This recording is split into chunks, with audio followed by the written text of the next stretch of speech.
Station, this is Houston. Are you ready for the event?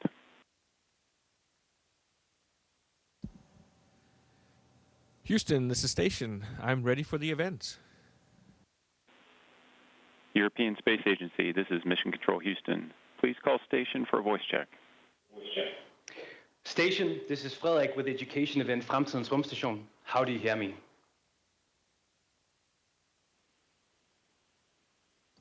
Frederik, this is the International Space Station. I hear you loud and clear. How me? Jeg kan også høre dig, Andreas. Hvor er det dejligt at have dig med. I can hear you, Andreas. Med en masse unge mennesker, der We are sitting here in Copenhagen with a lot of young people who are very curious. Could you start to say, where are you at the ISS right now? And tell you what is going on around you right now.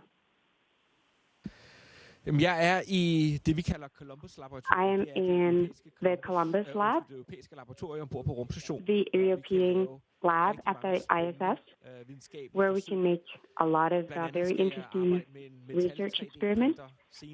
I have to work with a metal 3D printer. We also have a biological facility where we can research cells to try to see if we can print human organs like livers for organ transplants. We have microscopes. We have everything that we need to make very interesting research experiments. It looks like there's a lot of wires around you. There is a lot of Danish young people who want to hear about you and your experiment. So we'd like to hear, how have you slept tonight? And how would you like to improve sleep for future astronauts? Maybe a sleep pod or sleep module for future astronauts. I've slept very well. I sleep a little bit less than I normally do on Earth. But the big challenge here is it's designed as a workspace, a lab. And afterwards, they have tried to make it habitable. They've sort of forgot to think about the habitable aspect. So our sleeping pods are at the same place as our toilets, our exercise equipment, our workspace. All of it is in the same place. So a good idea in the future would be to make a habitable space where you can sleep, where you can eat, maybe exercise, and then maybe separate it a little bit from where you work.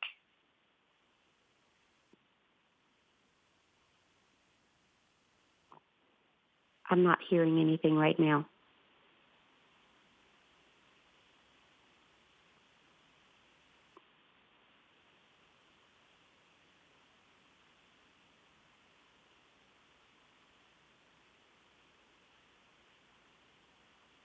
If there's anybody speaking in Danish, I cannot hear it. Hvordan lugter der på ISS? So how does it smell on the ISS? Ja, det var godt, du stillede det spørgsmål. Jeg tror måske, vi lige mistede... I'm glad you posed that question. I think we lost connection a little bit. It doesn't smell so bad up here. Of course, because we have a lot of cooling systems and air cleaning systems that circulate air and produce oxygen. So it cleans the air. So it doesn't smell so bad that as you might think. I'm glad to hear that. Andreas, your day has been planned all the time, but you also have a little bit of spare time. What do you do when you're off work? Tiden går rigtig hurtigt. Time passes really quickly up here. We work from 7:30 until 7:30 at night, and then we have a little bit of dinner, and then another hour of spare time, or maybe two, before we have to go to bed. So we don't have a lot of time. So we spend that time calling home to talk to family and friends, and look at the window, looking outside, looking out and taking photos. And I really like to take photos and show them on social media so people can get an impression of what we're doing up here, but also what it's like to look at Earth from out here. fantastiske billeder, du tager, Andreas. It's Det er en fornøjelse at se. some great, amazing photos that you're sharing. Et socialt modul på fremtidens rumstation. What if you could design a social module? What would you like to do there in the future space station? Altså, en rumstation skal helt sikkert Space station definitely needs to have a window module. There is nothing more special than to sit here and look out the window, and we're always discussing this with the engineers. So we really, the engineers always want to replace windows with video cameras because of how it's constructed. But we really hope that the Gateway space station that has to circulate the moon in the future will have a very large window module so that we can sit and take photos of the moon. And I think that is the most important thing, that there's a really big window module where you can enjoy those views. That sounds really great. So you have to be out there for on a mission for 6 months. So how do you prepare to go away into space for that long? Jamen, det kommer helt af sig selv igennem. It kind of happens naturally through the many years that you wait to be sent on a mission, but also the many years that you train for it. When you finally launch into space, it is many years of waiting and preparing that is finally happening. And there is no real preparation, but you really have you just have to speak to your family about the mission and about being away. But we have great opportunity to stay in contact through video and phone. Now you mentioned this about keeping in contact. But what about in the future? If we go into Mars, there might be a delay up to maybe 22 minutes. How do you think that will affect astronauts in the future on such missions? It's going to be a big challenge for future Mars missions. When there is a delay like that, you can't have a real conversation in real time. So you have to find other solutions, maybe record video messages that you can send back and forth. But it's going to be a challenge. It will also be a challenge for the astronauts in their daily work. They have to be very much more independent. Today, we have contact almost 24 hours a day. They're experts, and they sit there and they have, knowledge of all the systems in all details. So if we have questions, we can always get help from them to solve any issues we have. You won't be able to do that in the future. The astronauts need to have much more deep knowledge and insight. They have to be much more independent without help. It might be necessary to use artificial intelligence, robots that can help and assist the astronauts, maybe. Let's go to a little different topic. So there's somebody in the school, they want to ask about food. What kind of food do you miss when you're in space? And if you can decide, would you like to have in a future space kitchen? If you can decide. I think one of the things that I miss the most is something you have to chew, something crunchy. A lot of the food we get up here is soft, like mashed. It's typically like a casserole with gravy, so that when you open the bag of food, it doesn't fly away from you. So we don't have anything that makes crumbs. So it's like mashed food. So I miss something that you can chew, like good bread. I miss baking my own bread up here. I understand that. That's the best thing. So the space station is a lab, first and foremost, and somebody here at this other school would like to know, what is the most interesting thing that you have to research at the space station? There are a lot of very interesting trials. I have to make one of them is that I have to make photographies of big lightning from Earth and on Earth, and I have to also take some photographs of the moon. That's very interesting.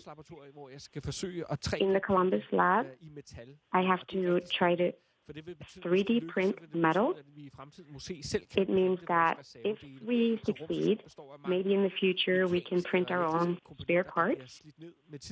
We have a lot of components that wear down over time and that need maintenance and replacement. And we are dependent on getting supplies from Earth. But in the future, maybe if we can print our own spare parts, that will make us more independent. Those are examples of some of the very interesting experiments I'm working on. Andreas, you're only 400 kilometers outside of the surface of Earth, but the space station looks very different than what it is down here on Earth. How does it affect your body that you are weightless over a longer extended period of time? It affects my body a lot to be weightless. It feels like being in bed all the time. Imagine what it feels like to lie in bed for a week. It wears down on your muscles. It's like if you have a broken arm, you have it in a cast for several weeks. You have to exercise your body again after that, your muscles. So I don't use my body in the same way up here. So it's very important for me to exercise about 2 hours every day. I use a bike, I use a treadmill and machines to exercise and keep our muscles and our body up to keep. You haven't been at the space station very long, but can you tell that the weightlessness is affecting your body already now? Yes, time passes really quickly. Today is exactly 1 month since I was launched, from Florida on August 26th. So I've been here for a month, and yes, I can feel it. Not on my muscles and my bones, but I can feel it in my head.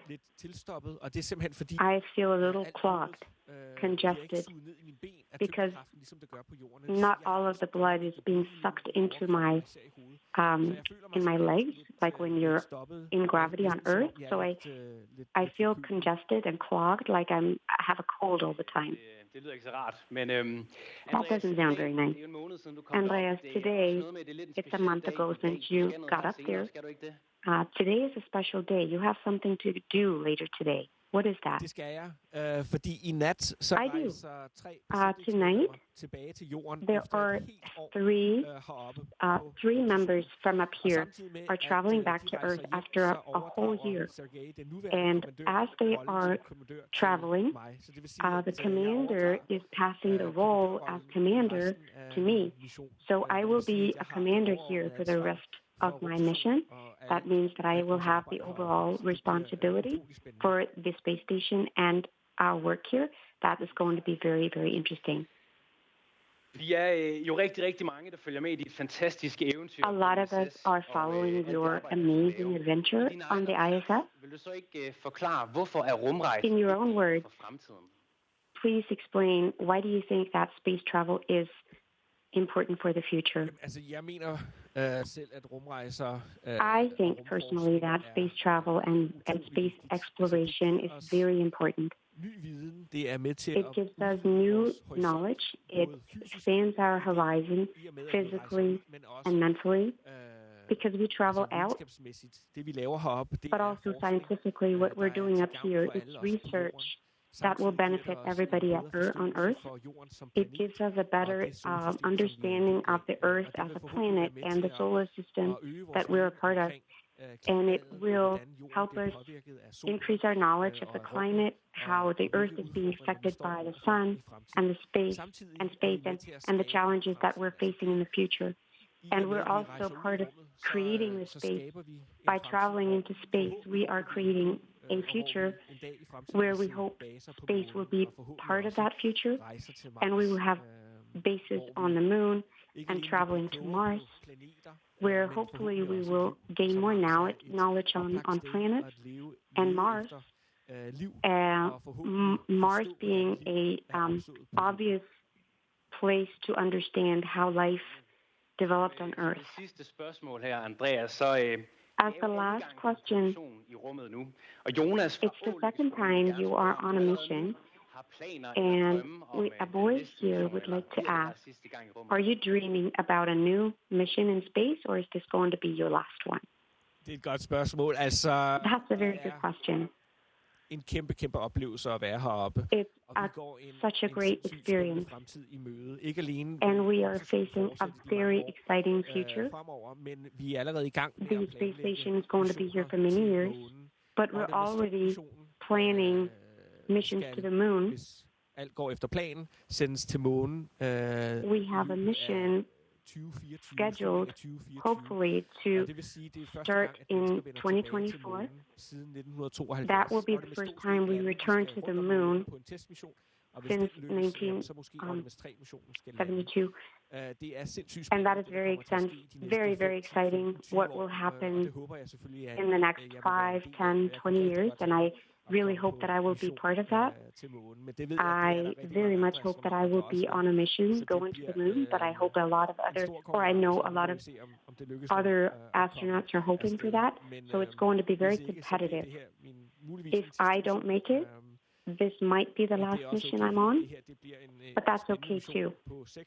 This is a very interesting, exciting mission for 6 to 8 months, so I have a lot of time still to work here and experience all the exciting things that happen here. Jeg kan se her, Andreas, vi lige har tid til et enkelt I spørgsmål can mere. see, Andreas, we have time for one more question.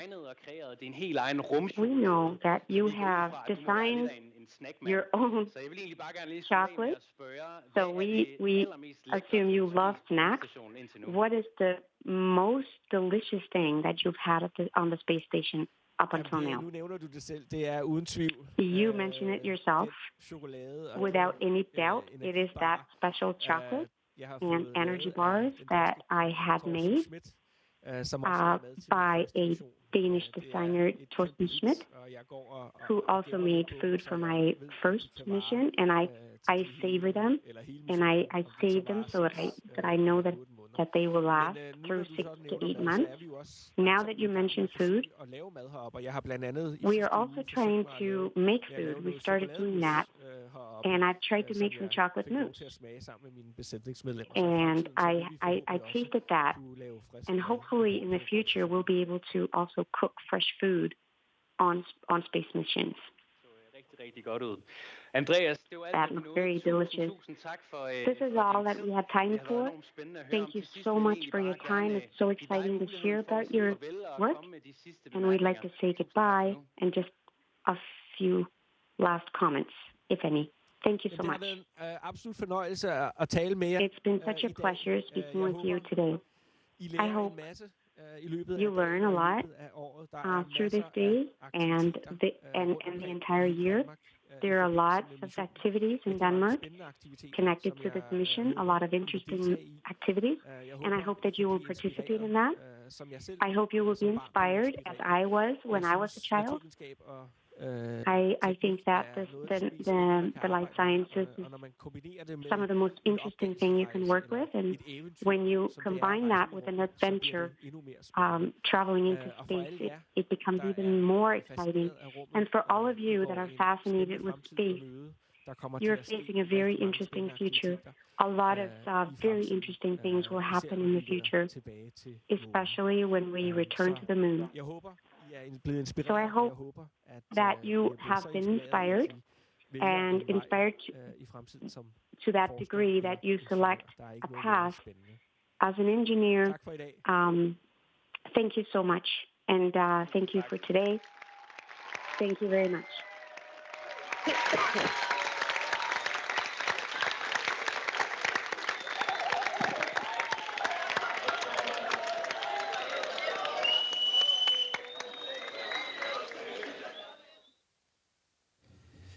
Station, this is Houston ACR. That concludes the event. Thank you. Thank you, Houston. And thank you to all the participants from the European Space Agency. Station, we're now resuming operational audio communications.